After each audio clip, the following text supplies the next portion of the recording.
Hello বন্ধুরা, সবাইকে নমস্কার। সবাই ভালো আছেন তো? সবাইকে স্বাগত। আজ আমার দুপুরে রান্না শুরু হয়ে গেছে। প্রথমে বেগুন ভাজাটা তুলে নিয়েছি, তারপরে বাকি রান্নাগুলো আপনাদেরকে দেখাচ্ছি কী কী রান্না করছি।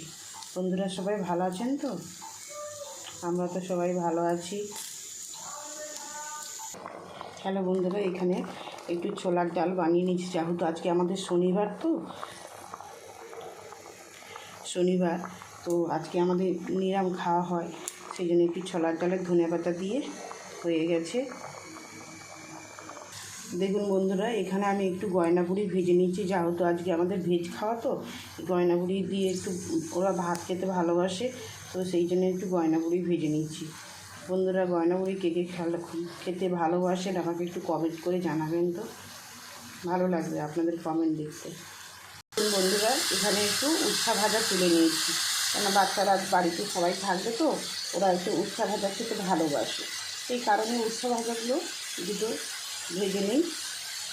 আমার মেয়ে ছেলে ওরা খুব খেতে ভালোবাসে।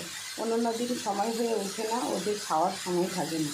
আবার আমার মেয়ে যেহেতু বিকেল হয়ে যায় খাওয়ার জন্য, খেতেটা আমি আর দেই না। আর আজকে শনিবার রবিবার ওরা টাইমে ভাত পাবে, টাইমে রান্না হয়ে যাবে, তো ওরা খেতে সময় যাবে। হ্যালো বন্ধুরা, এখানে আমার বাঁধাকপিটা রান্না হয়ে গেছে। এর মধ্যে গাজর, কুমড়ো, থোড়, ছলা সব রকম সবজি দিয়ে এইটা হচপচের মতন করেছি। বন্ধুরা, কেমন লাগছে আপনারা লাইক কমেন্ট শেয়ার করুন। সবাই ভালো থাকুন, সুস্থ থাকুন। ধন্যবাদ।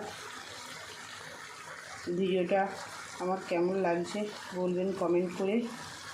আর ইউটিউব থেকে যারা দেখছেন তারা একটু সাবস্ক্রাইব করবেন। বন্ধুরা টাটা, থ্যাংক ইউ।